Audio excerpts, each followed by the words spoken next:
Millionaire sees homeless girl teaching his daughter. What happens next leaves everyone shocked. The first thing Adam saw was her bare feet.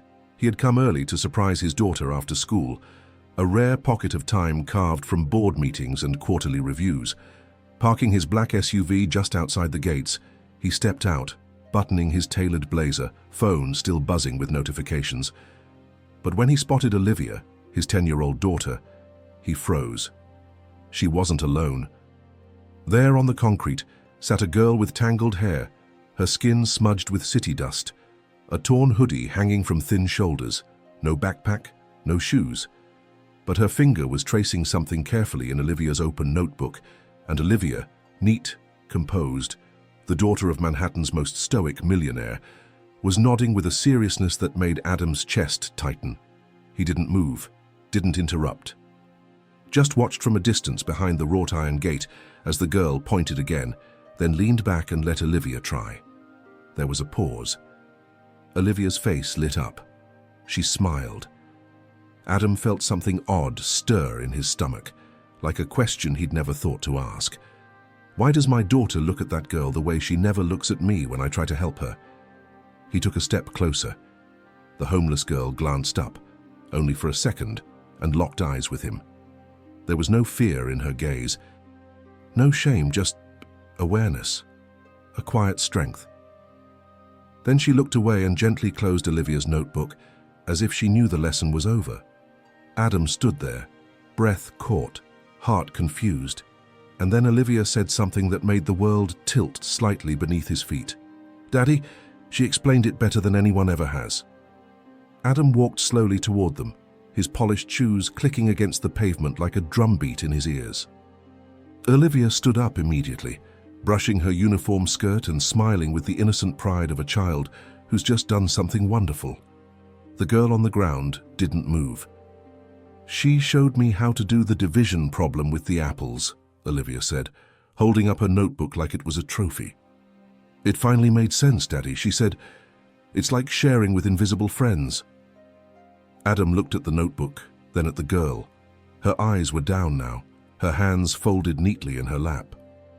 There was a strange quietness around her, not fear, not awkwardness, just a silence that had weight. "You taught her this?" Adam asked, crouching slightly to meet her eyes. The girl nodded once. "She was stuck. I used to get stuck too. Then my mum taught me with coins. I just switched it to apples." Her voice was soft but steady. Adam noticed the way her fingers curled inward, stained with graphite and something that looked like ink. She had been writing, teaching. "What's your name?" he asked. She hesitated. "Maya." Olivia beamed. "Can she come over sometime, Daddy? I think she could help me with math. She's really smart." Adam blinked, caught off guard by the directness. The girl, Maya, looked at him then. Not with hope, not with expectation, just observation. As if he were the one under study now. "Do you go to school nearby?" he asked. "No," she said simply. "Not anymore." The words hung between them, quiet but heavy. Olivia, oblivious to the tension, was already packing her bag, chatting about multiplication tables. But Adam couldn't look away from Maya, not because she was poor, but because there was something in her, something he couldn't buy, couldn't teach, couldn't even name. And he had the strange, uneasy feeling that she had already seen something in him that he hadn't seen himself. That night, Adam couldn't sleep. He lay in bed staring at the ceiling. The image of Maya's steady gaze burned into his mind. The silence of his penthouse, usually comforting, now felt like a vacuum. Even Olivia's soft breathing from the adjacent room couldn't quiet his thoughts.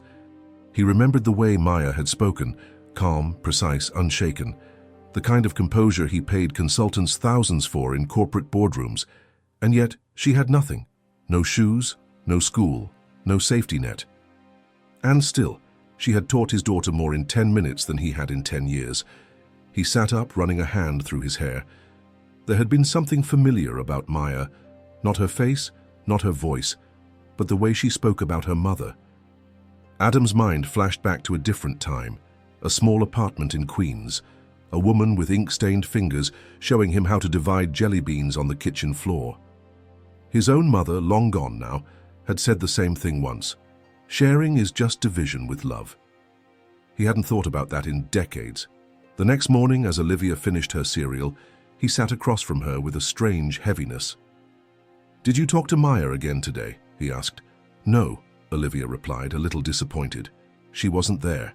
I looked." Adam's brow furrowed. He called the school principal, pretending to inquire about Olivia's progress.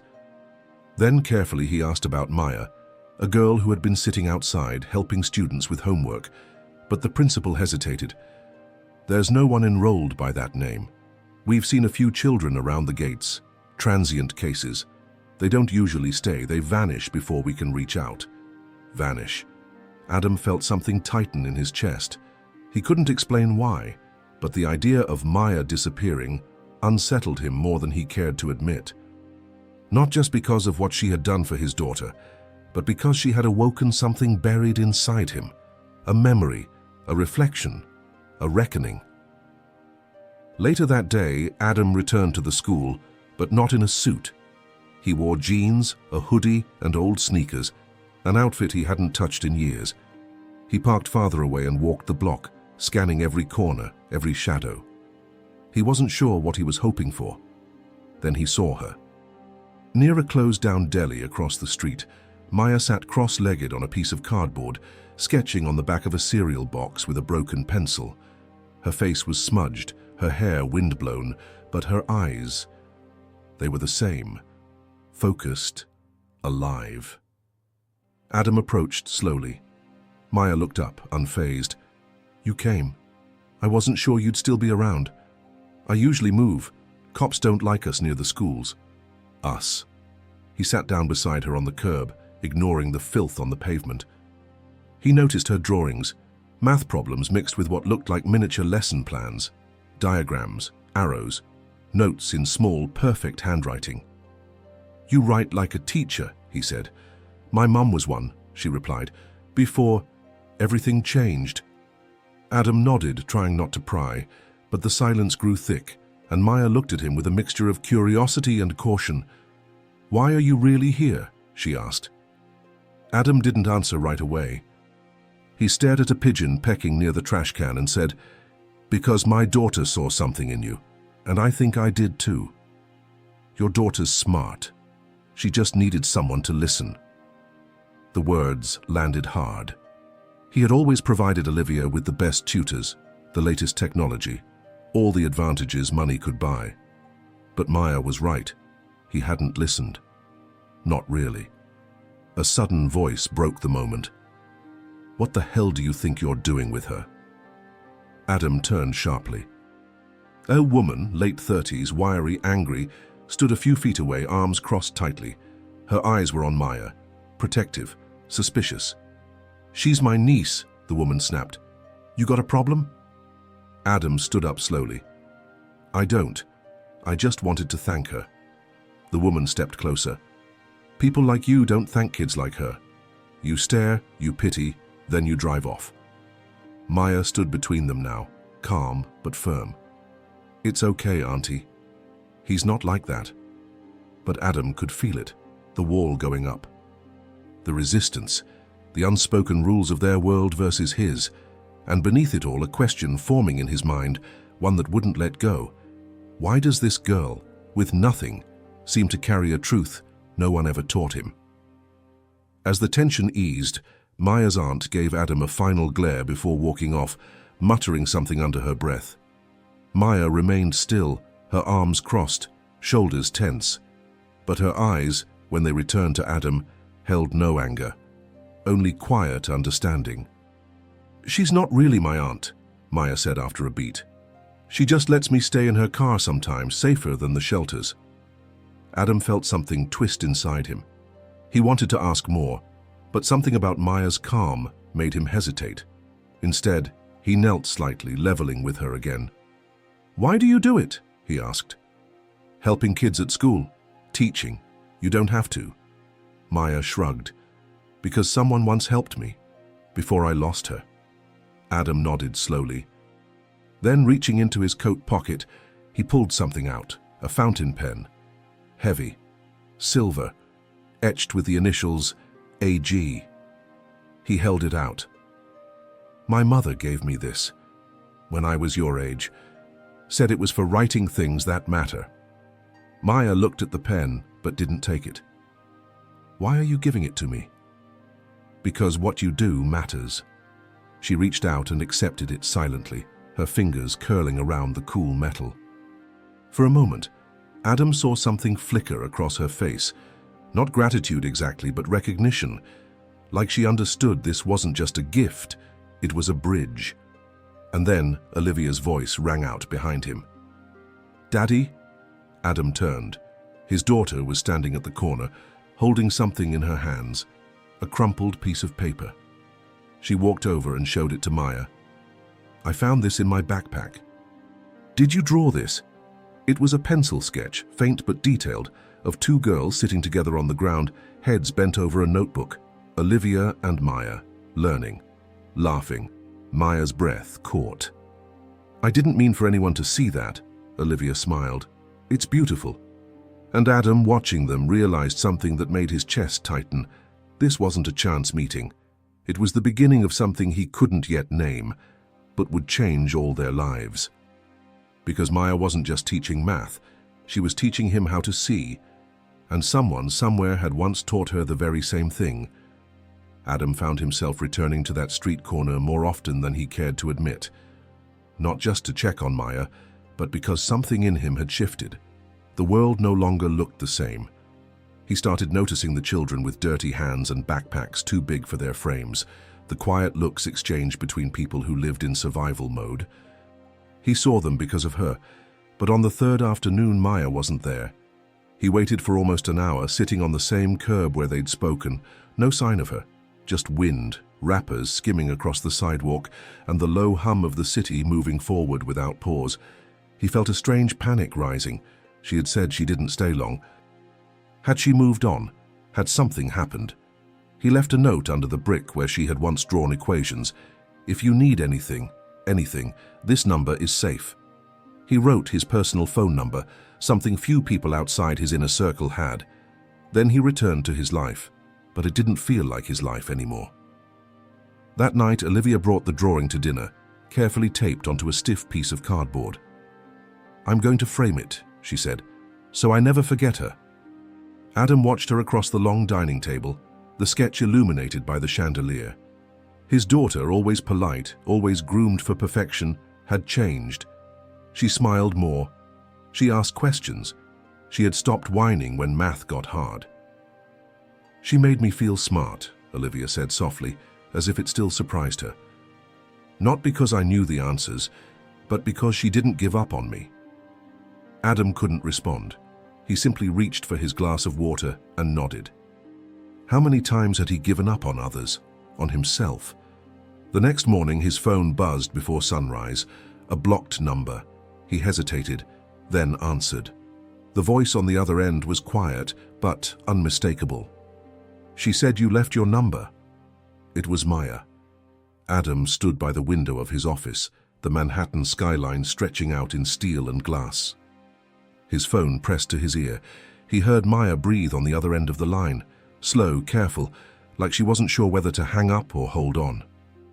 "I wasn't sure you'd call," he said softly. There was a pause. Then, "I almost didn't." "Where are you?" "Somewhere safe, for now." Her voice was cautious but not afraid. "I didn't call to ask for anything. I found your note." Adam sat on the edge of his desk, his voice lowering. "I meant what I wrote. Anything you need." "That's not how this works," she replied gently. "People say that, but they don't mean it, not for kids like me." There was no anger in her words, just the tired wisdom of someone who had seen too much too soon. Adam felt a strange mix of shame and respect. She wasn't testing him. She was stating facts. "I'd like to help," he said. "Why?" Adam swallowed.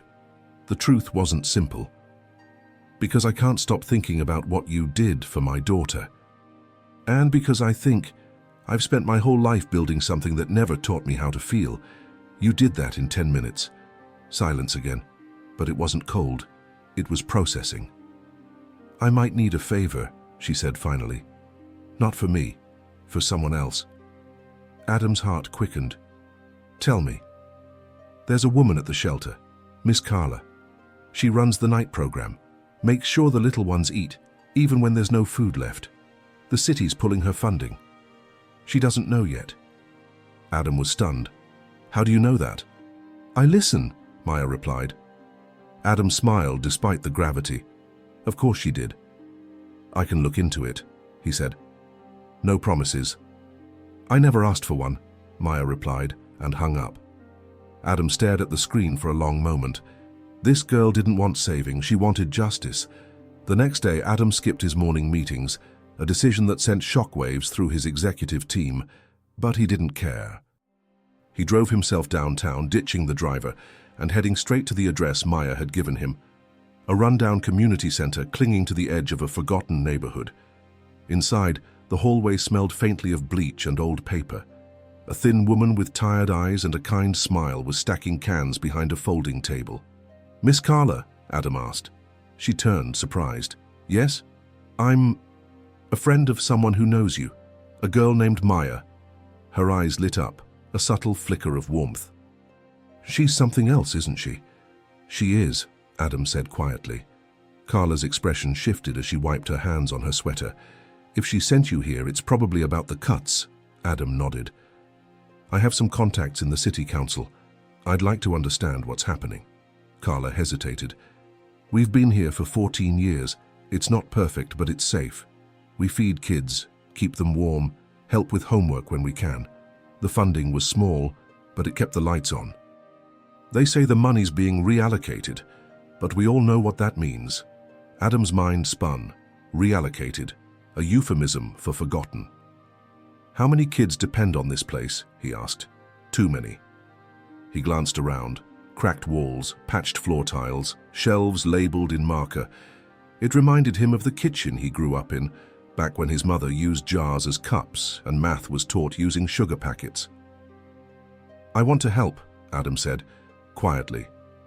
Carla tilted her head. Why? He paused. Then he told her the truth, or the part he could say out loud.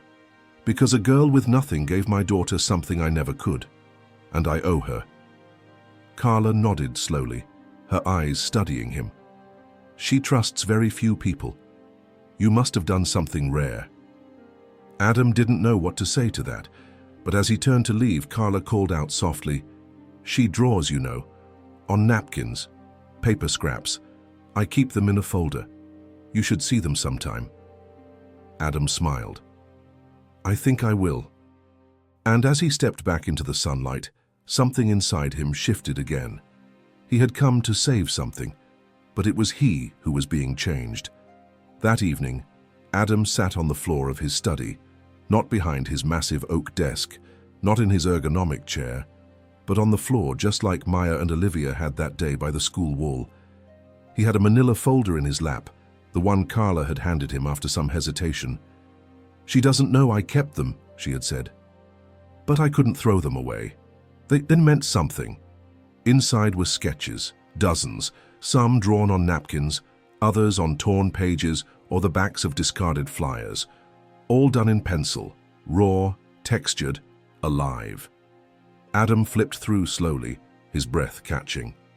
One was of a child sleeping in the back seat of a car, arms curled around a backpack like a teddy bear. Another showed a row of faceless adults with their backs turned, while a small girl stood behind them, holding a paper that read, I got an A. But the one that stopped him was different. It was Olivia, not posed or smiling, but laughing, head tilted back, hair loose, eyes closed in pure joy. Next to her was Maya, hand resting lightly on the notebook between them. There was no background, just the two of them, suspended in white space, a moment preserved. Beneath the drawing, in small lettering, Maya had written, This is what it feels like to matter. Adam sat very still. All his life he had believed mattering came from power, from wealth, from being the loudest voice in the room. But this girl, She had found a way to matter with nothing but a pencil and the courage to sit down next to someone and listen. His phone buzzed. A text from Olivia. "Can Maya come to my birthday next week? I don't want it if she can't." Adam stared at the screen, emotion tightening in his throat. He typed back quickly, "I'll do my best." Then, almost without thinking, he took one of the sketches and placed it in a silver frame. Not in the living room, not in the hallway gallery, but on his desk, the one no child had ever touched before, because now that desk had a purpose. And the girl who gave it meaning still didn't know what she was about to unlock in his life. The following afternoon, Adam parked a few blocks away from the shelter and walked the rest of the distance with a sense of anticipation he hadn't felt in years. He wasn't here for a business deal or a speech. He was here for something quieter, deeper. As he approached, he saw Maya sitting on the curb again, this time with a small group of younger kids huddled around her, eyes wide as she drew stick figures on the sidewalk with chalk. Each figure had a word above it: kind, brave, smart, enough. She looked up as he approached, her face unreadable. "I brought something," he said. He knelt and placed a small box beside her. She opened it slowly, brows drawing together when she saw what was inside. Books. Not new ones, but gently used. Math workbooks, reading guides, notebooks with fresh pencils tied in ribbon. On top, a note in Adam's handwriting, "For the kids who know more than we ever taught them." Maya blinked, caught off guard. "I had extras," he said quietly. "Figured someone should use them." The corners of her mouth lifted just slightly. "Thank you." The younger kids started flipping through the books, giggling with excitement. Maya stood and stepped aside with Adam. "I spoke to Carla," he told her. "The funding will stay." "I pulled some strings," quietly. Maya's eyes widened, then narrowed. "You didn't do it for her." "I did," he replied, "but I did it because you asked." "Because you saw something I didn't." She didn't speak for a moment, then softly, "People don't usually listen to girls like me." "I'm learning to," Adam said.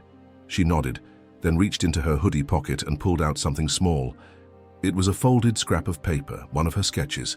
She handed it to him. He unfolded it and saw 3 figures this time: Olivia, Maya, and Adam.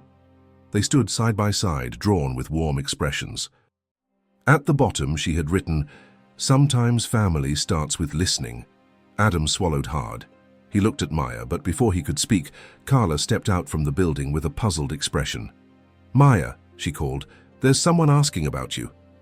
A man stood behind her, middle-aged, unshaven, his eyes scanning the street until they landed on Maya. Maya froze. Adam turned to her, seeing her entire body tense. "You know him?" he asked. She didn't answer. Just whispered, "I think that's my dad." Maya didn't move. Her eyes locked onto the man at the shelter door, her breath shallow. The world around her, the children, the chalk drawings, even Adam, seemed to fade. She stared like she was seeing a ghost she hadn't asked to summon. Carla looked between them, uncertain. He said he's been looking for her, that she went missing 2 years ago. Adam's hand hovered near Maya's back, not touching, just ready. "Do you want to talk to him?" Maya's voice was barely audible. "I don't know." The man stepped forward slowly, his hands visible, his shoulders hunched with nervousness or guilt. Adam couldn't tell which. He had kind eyes, but they were rimmed with exhaustion. His clothes were wrinkled, shoes worn thin. "Maya," the man said softly. "It's me. It's Dad." Maya flinched, and Adam felt it, a ripple of something raw under her composure. "You said he was gone," Adam murmured. "What happened?" Maya kept her eyes forward. "He left. When Mom got sick, I waited, but he didn't come back." Now the man was only a few steps away, tears welling. "I didn't leave you. I lost everything. I didn't know how to fix it. I thought you were safer without me." Maya's face remained unreadable. "So you let me disappear?" He shook his head desperately. "No. I looked. but I didn't have anything left. I didn't think I deserved you after what I'd done. But I never stopped. His voice cracked. I never stopped being your father. The kids behind Maya had gone quiet. Carla stood frozen.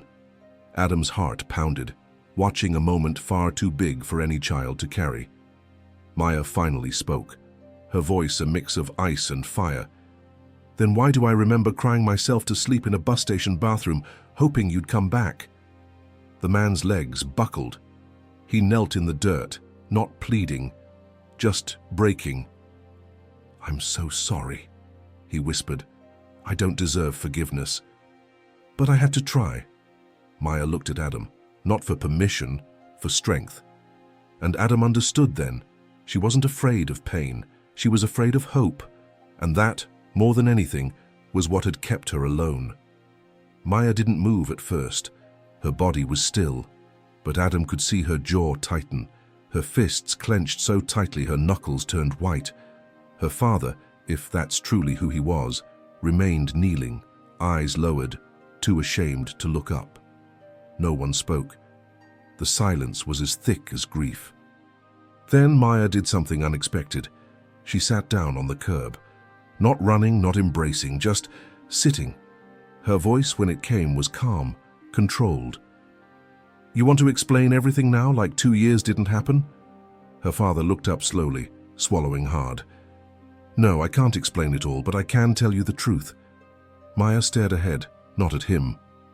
So do it. He exhaled, shaky. When your mom got sick, I panicked. I wasn't ready. I tried to work more, make ends meet, but I started missing hospital appointments, school meetings. Then the medical bills came. We lost the apartment. I thought I could fix it if I just worked harder. He wiped his face with the back of his hand. One night, I left to meet someone about a job, a guy who said he could help us. It was supposed to be a day, 2 max, but it turned into a month. I got stuck across state lines with no ID, no phone. I thought maybe if I could come back with money, it would be okay. Maya's eyes narrowed. Mom died thinking you abandoned us. His face crumpled. I know. You left me in a world I didn't understand. He nodded slowly. I did. I failed you. Adam felt a surge of emotion rise in his chest. Anger for her, helplessness, empathy. This wasn't a story with easy villains, just human mistakes, multiplied by time. I found your sketch, her father added, voice shaking. Someone posted it on a shelters board, said it looked like you. I've been chasing that drawing from borough to borough for weeks. Maya turned to him then, her eyes filled with pain and disbelief, locked with his. Why now? He didn't have a perfect answer, just one Maya wasn't expecting. Because that drawing showed me you still had hope. Maya blinked, and for the first time, something broke in her stillness. Not forgiveness, but the beginning of recognition. That night, Adam drove Maya back to the shelter in silence. She sat in the passenger seat, arms crossed, gaze distant, her small frame lost in the oversized hoodie.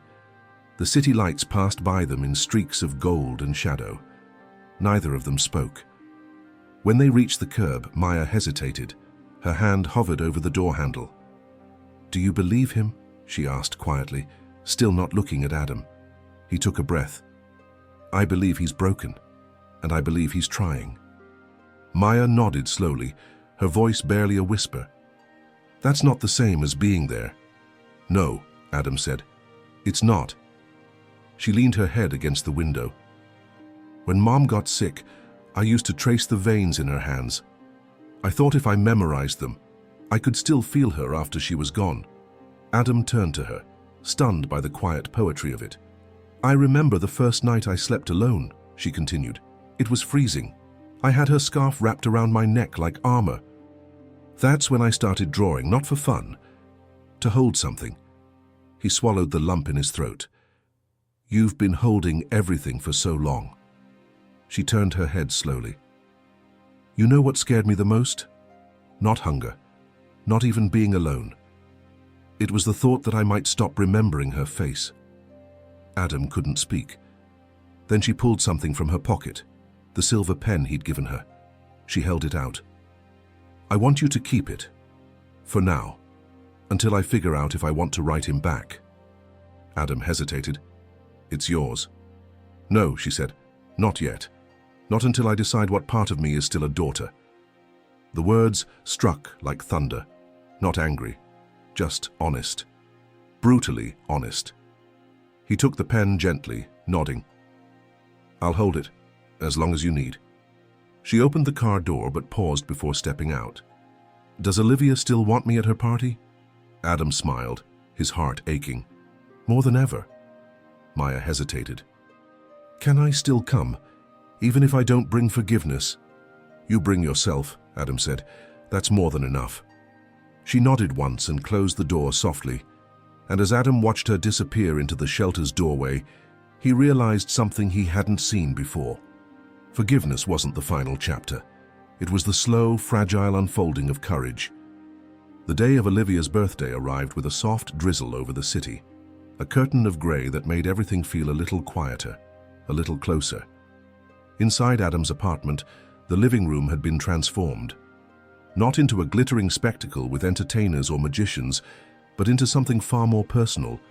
Books stacked in colourful towers, paper placemats for drawing, a makeshift reading nook with fairy lights strung across a blanket fort, Olivia's idea. Not a party to impress, but one to connect. Maya arrived exactly on time. She wore a clean hoodie, sleeves rolled up just enough to show the faded bracelets on her wrists, handmade, frayed with time. Her hair was neater, tied back with a ribbon Adam recognized from one of her old sketches. Olivia ran to her and hugged her tightly, no hesitation. "You came," Maya nodded, her voice soft. "You said I could." "I didn't think you would," Olivia admitted. "I was scared you changed your mind." "I did," Maya said, then smiled faintly. "Twice, but then I remembered the apple trick and I figured I should probably show you how to divide cake, too." The two girls laughed, disappearing into the fortress of blankets. Adam stood in the kitchen, watching them from a distance. Then he noticed something. Maya had brought a small, square envelope, carefully placed on the gift table. Not wrapped, just simple. He picked it up when no one was looking. Inside was a single sheet of lined paper, torn from a notebook. A sketch of a girl standing on one side of a river, staring across at a man kneeling with his hands out. The girl held a bridge in her hands, not yet placed, but built. Each plank had a word: truth, time, pain, listening, choice. At the bottom, Maya had written, "Forgiveness is a bridge you carry until you're ready to lay it down."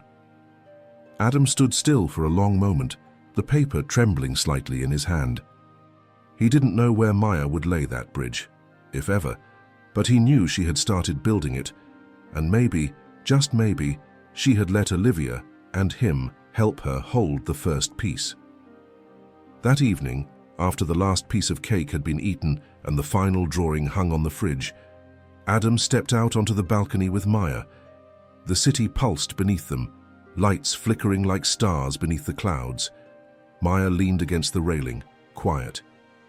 Her fingers played absently with the hem of her sleeve. "Thank you for today," she said. "You're the one who made it meaningful," Adam replied. She smiled faintly.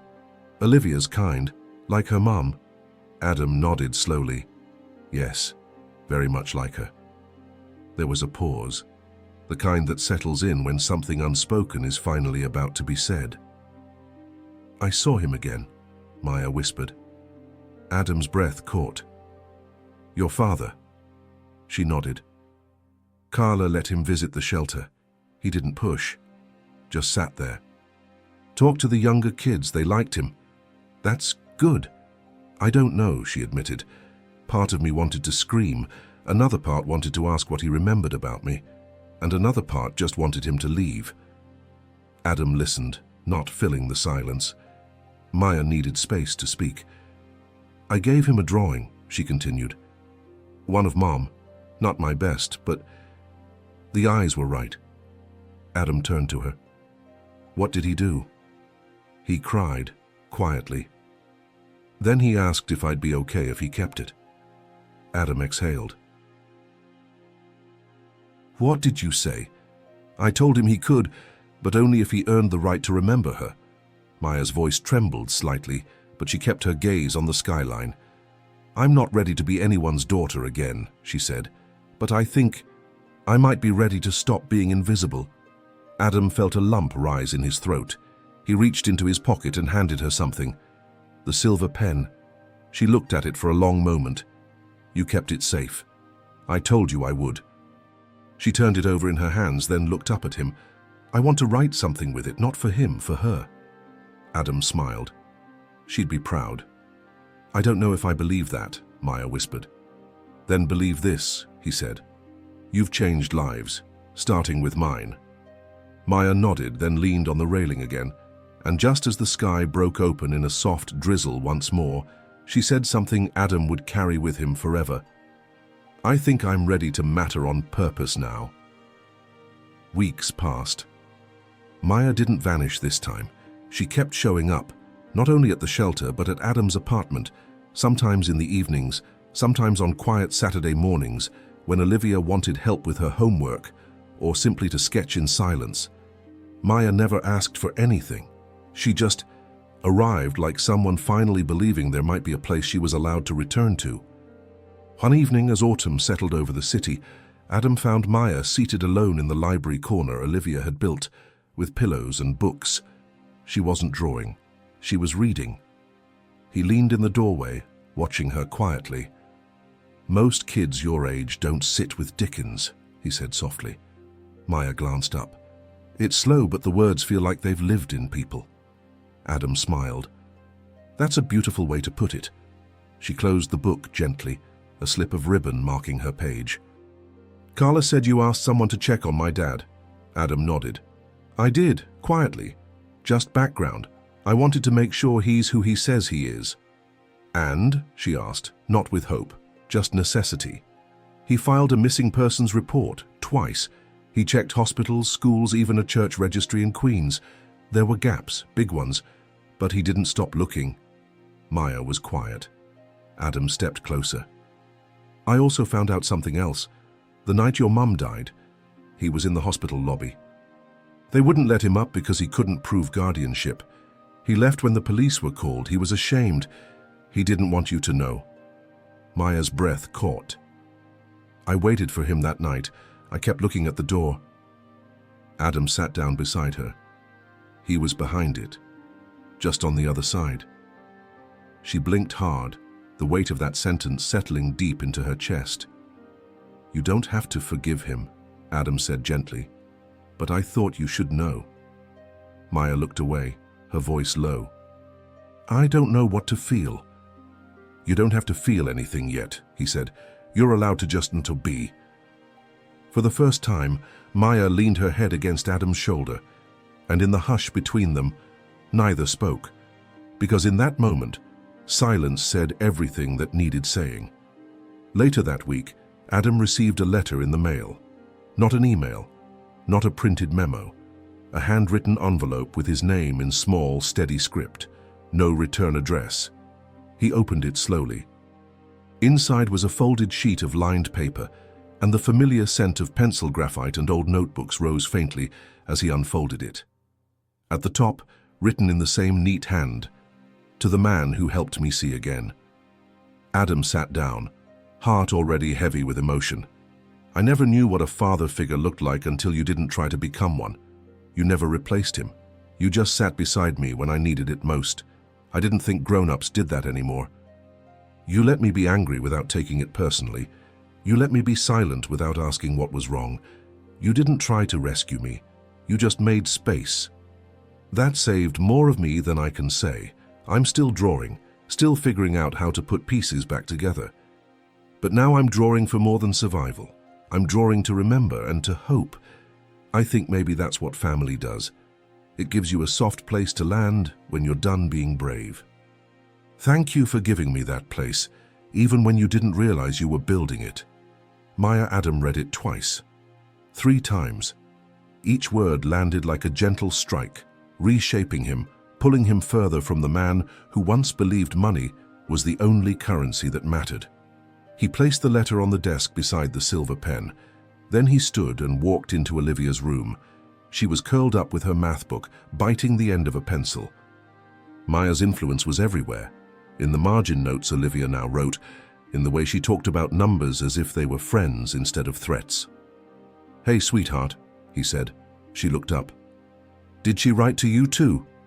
Adam smiled. "She did." Olivia nodded like she already knew. "I hope she never stops drawing," she whispered. "I think the world is better when she does." Adam walked over and kissed the top of her head. "I think the world's already better, because she stayed." Maya stood outside a small brick building nestled between two crumbling storefronts. The old neighborhood library where her mother used to take her every Saturday. The sign was faded, the hours irregular, but the door was open. Inside it smelled like dust and stories. She stepped in, heart pounding. At the far end of the room, behind a squeaky wooden desk, sat a woman with kind eyes and a name tag that read, Mrs. Ellison. She looked up from a clipboard and smiled. "Looking for something special, dear?" Maya hesitated. "Maybe, I think I used to come here with my mom." Mrs. Ellison leaned forward. "You look familiar." Maya smiled shyly. "We sat by the window. She'd read while I drew." The librarian's face lit up.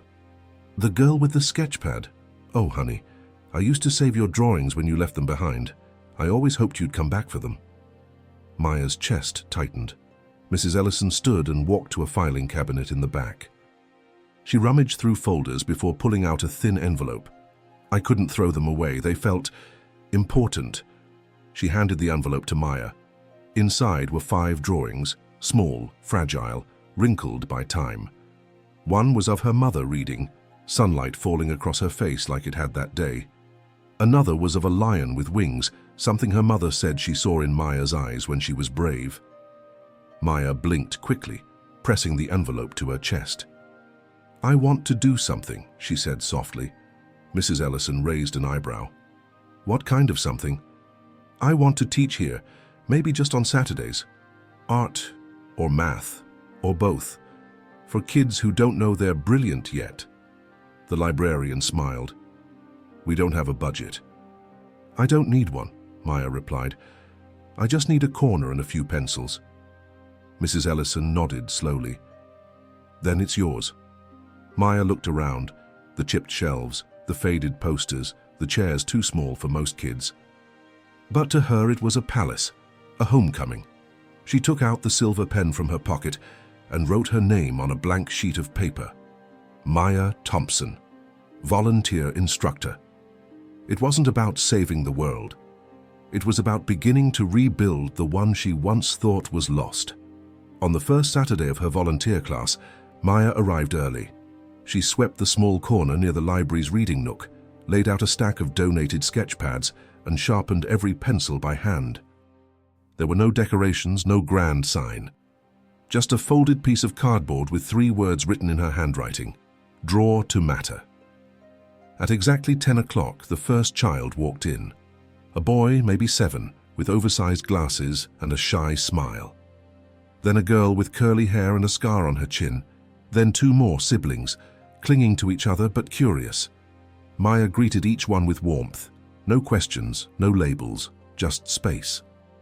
"Today we're going to learn how to draw feelings," she said gently. "Not faces, feelings." The kids stared. "Pick a color," she continued. "That feels like how your morning went. Then a shape, then a line. It doesn't have to make sense. It just has to feel real." Soon pages were filled with spirals and storms, sunshine and dots, jagged streaks and quiet curves.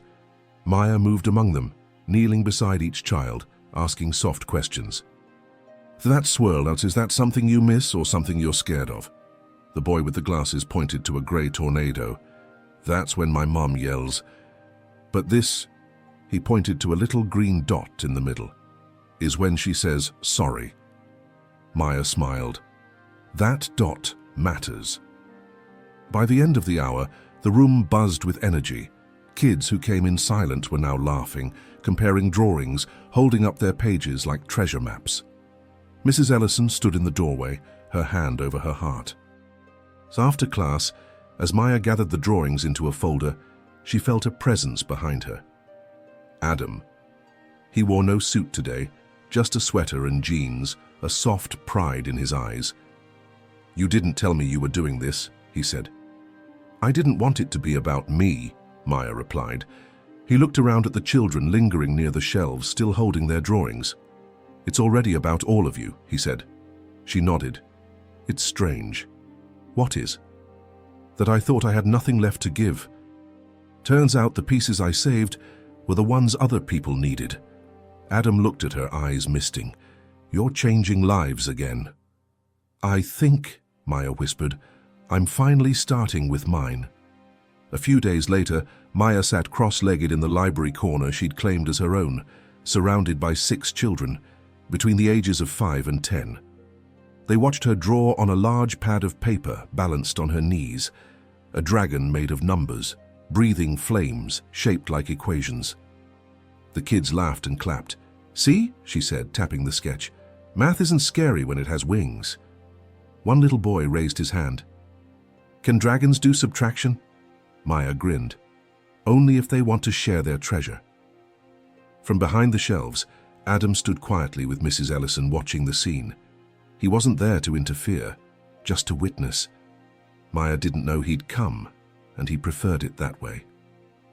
"She's a natural," the librarian whispered. "She's more than that," Adam replied. "She's a lighthouse." Mrs. Ellison glanced at him. "Are you her guardian?" The question lingered. Adam looked at Maya, her calm authority, the way the kids leaned in when she spoke, the light returning to her eyes. "No," he said finally. "She doesn't need one of those. She just needed someone to believe she didn't have to disappear." The librarian smiled. "We all need that." Back inside the room, one of the girls tugged Maya's sleeve. "Will you be here every week?" Maya nodded. "As long as you keep asking questions." The girl reached into her backpack and pulled out a crumpled snack wrapper. "Can we draw on these? My mum says I shouldn't waste paper." Maya took the wrapper carefully, smoothed it out on the floor, and began sketching right on the foil. "Sometimes," she said gently, "what the world throws away is exactly where the magic belongs." The girl beamed. And in that moment, Adam saw it all come full circle. The girl who once taught his daughter beneath a school wall, now giving other children the same quiet power. Not with money, not with pity, but with presence. And in the way she held that moment, Adam realized something with absolute clarity. Maya hadn't just returned, she had arrived. That night, as the city quieted under a soft autumn breeze, Adam stood on his balcony, watching the glow of streetlights below. The apartment behind him was still, Olivia asleep, the framed drawings untouched on the shelf, the silver pen resting beside Maya's last letter. He thought about how different his life looked now, not in furniture or fortune, but in the rooms of his heart. There were corners now filled with names, faces, moments, with meaning. The soft buzz of his phone broke the silence. It was a message. From Maya. "Can I ask something kind of big?" Adam's thumbs hovered above the screen. "Of course. Always." The typing bubble appeared, paused, then resumed. "There's a student. His name's Rami, 8 years old. Lives with his grandma who can't read. He's brilliant, but he's falling behind. I want to bring him by the apartment sometimes. Let him see what it feels like when someone looks at you like you matter. Would that be okay?" Adam stared at the message, a wave of something indescribable washing over him. Not pride, not even gratitude, something deeper. He replied, "It would be more than okay. It would be an honor." A moment passed. Then another message came. "Thank you for making space, not just for me, for what I'm becoming." Adam's eyes stung. He looked out at the city once more and whispered into the breeze, "You did that on your own." He turned, walked inside, and added something to the framed sketches. A new page Maya had drawn just that afternoon. A dragon, a castle, and a girl holding both in balance. And written underneath, in her careful handwriting, "Sometimes the most powerful stories are the ones that start on sidewalks and end with someone finally saying, "Come in. You're safe now." Adam stood back and looked at the wall. This wasn't a gallery, it was a testimony, and he knew without a doubt that the story wasn't ending. It was only just beginning. 3 months later, winter came early to the city. Snow fell gently across rooftops, softening sirens and street chatter into a kind of hushed stillness. Maya stood by the window of the library, watching flakes drift past the glass as her students packed their bags. She had just finished her last Saturday class before the holidays. Behind her, Rami, the boy she'd mentioned to Adam, lingered at the desk, clutching a page he'd drawn, a rocket made of books with hope written across the top. Maya bent down beside him. "You ready to show this to your grandma?" she asked. He nodded shyly. "She won't know what it says, but I'll read it to her. Twice." Maya smiled, heart swelling. That's what makes it even better. As the kids left in 2s and 3s, Maya gathered the leftover pencils and torn bits of construction paper. The room was quiet again. She sat on the floor, exhausted, but filled with that rare, full feeling, like she'd just helped the world tilt half a degree towards something good. Her phone buzzed. A message from Olivia. "Can you come by tonight? We're decorating the tree. Dad won't start until you're here." Maya stared at the message, emotion knotting in her throat. She wasn't sure when the holidays had stopped feeling like something to hide from. Maybe this was the first year they didn't. She typed back, "Be there in 1 hour. Save me a spot near the lights." At Adam's apartment, the tree already stood tall but undecorated, just string lights and a single ornament at the top, a silver pen tied with a red ribbon. Olivia had placed it there herself. "She said it was the start of everything," Olivia had explained. "So it should be the first thing on the tree." Adam agreed. When Maya arrived, the door was already open. Warm light spilled out into the hall. Laughter echoed from the kitchen. She stepped inside quietly, dusted snowflakes from her shoulders, and was immediately met with a blanket thrown around her, and Olivia shouting, "She's here! We can start!" Maya looked around at the room filled with warmth, color, and the unfamiliar sensation of being expected, not as a guest but as part of the picture. And for the first time in years, she let herself believe she belonged in it. Later that evening, with the tree glittering behind them and cocoa mugs cooling in their hands, Olivia pulled Maya over to the coffee table. There, neatly stacked, was a binder covered in sketches, storyboards, and typed pages with scribbled notes in the margins. "What's this?" Maya asked. "It's our project," Olivia beamed. "A picture book about 2 girls who meet on the sidewalk and end up changing the world." Maya blinked. "You're writing a book?" Olivia nodded proudly. "With your drawings?" "Well, if you want to." Adam entered the room just in time to catch Maya's reaction, that rare moment where her tough composure gave way to raw wonder. Her hands trembled slightly as she turned the pages, finding her own sketches, copies of the sidewalk dragon, the apple division trick, the lion with wings, woven into a story Olivia had built around their friendship. "You made this," Maya whispered. "I wanted other kids to know what it feels like," Olivia said. "To be seen. To have someone believe in you." Adam sat beside them, his voice quiet.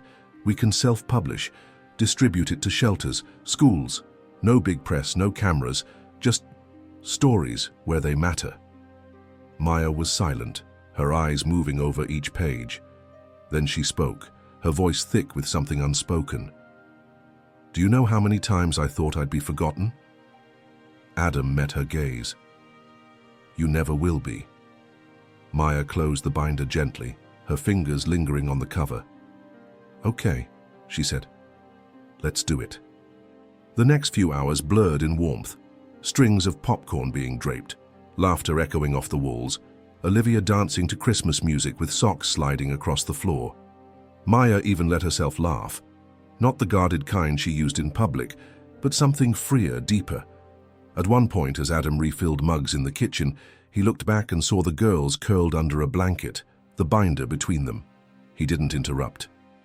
Because in that quiet moment, he understood something Maya might never say aloud.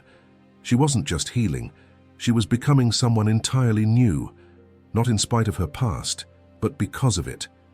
And in the heart of a home she never expected to find, she was finally writing her future in her own hand. 2 weeks later, on a freezing Saturday morning, Maya stood outside a small community center holding a copy of the finished picture book in her hands. The first shipment had arrived just hours ago, a slim paperback with Olivia's words and her illustrations woven together like a conversation between two souls. The cover read, "Sidewalk Lessons, the day I learned to matter." Inside, the dedication said simply, "For every kid who thought they had to disappear first." She stepped inside the center and was greeted by the sound of chairs scraping against tile, children whispering, and the unmistakable scent of peanut butter and paper. Carla was already at the front, setting up a makeshift reading circle. Maya walked over and handed her a copy. Carla turned it in her hands, eyes wide. "You made this?" Maya smiled. "We did. Olivia wrote it. I just helped her see it." Carla opened the book and skimmed a few pages. Her voice was gentle. "This is going to mean something." "I hope so," Maya said. "For kids like Rami, for who I used to be." Carla looked up, eyes shining. "And for who you're becoming." The reading circle filled quickly. Maya knelt down among the kids, flipping open the book as they leaned in. She read aloud, her voice steady, strong. They listened, not just to the story, but to the girl telling it. Halfway through, a little girl tapped her arm. "Is this you?" Maya hesitated. Then she nodded. It was. The girl looked puzzled. "So, who are you now?" Maya smiled. It was the kind of smile that came from knowing the answer without needing all the words. "I'm someone who draws doors where there used to be walls," she said. After the reading, each child got their own copy.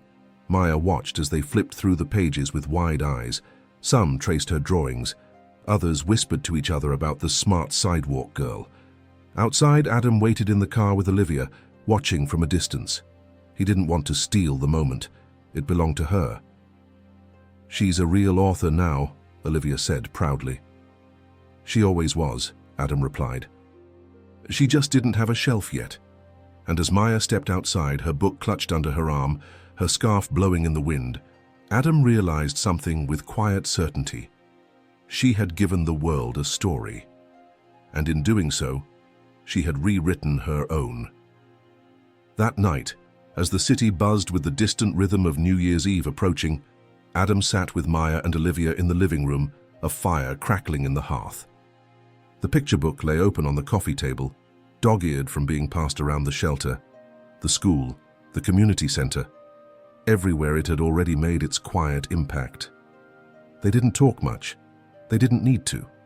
Olivia had fallen asleep under a knitted blanket, her head resting against Maya's shoulder.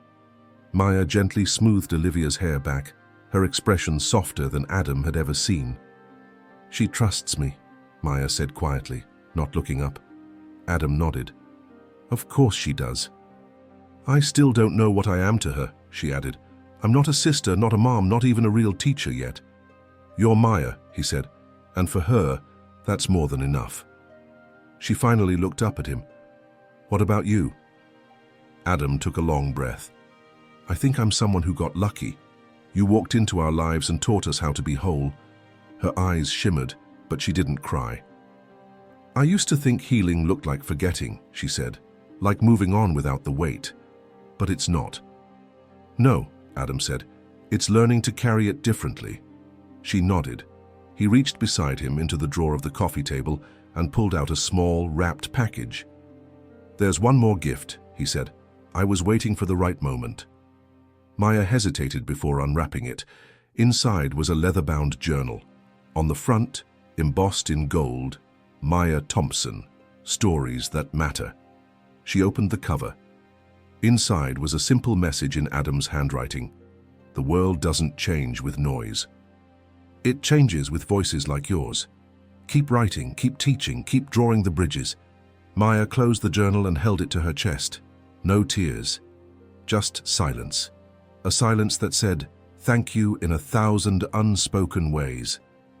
And as midnight crept closer, and the city began to explode in fireworks and countdowns and noise, Maya remained on that couch, Olivia breathing quietly beside her, and Adam watching the two of them as if time itself had paused just long enough for this one truth to land. This wasn't just a new year, it was a new life. 2 days later, Maya stood outside an apartment building on the edge of Queens, not fancy, not falling apart, just real.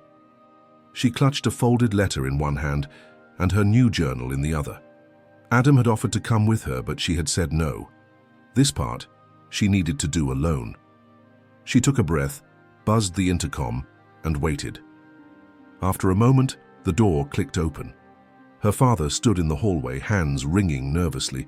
He looked older than she remembered, like grief had carved valleys beneath his eyes, but his face held something new, patience. He stepped back to let her in, saying nothing. The apartment was sparse but clean. A small table, 2 chairs, and a couch with a blanket folded neatly. On the windowsill, a worn photo of Maya's mother in a frame that didn't quite fit. "She'd want you to have that," he said, following her gaze. Maya walked over and picked it up gently. "You remembered this?" "I carried it everywhere," he said. "Even when I didn't have anything else." She looked at him.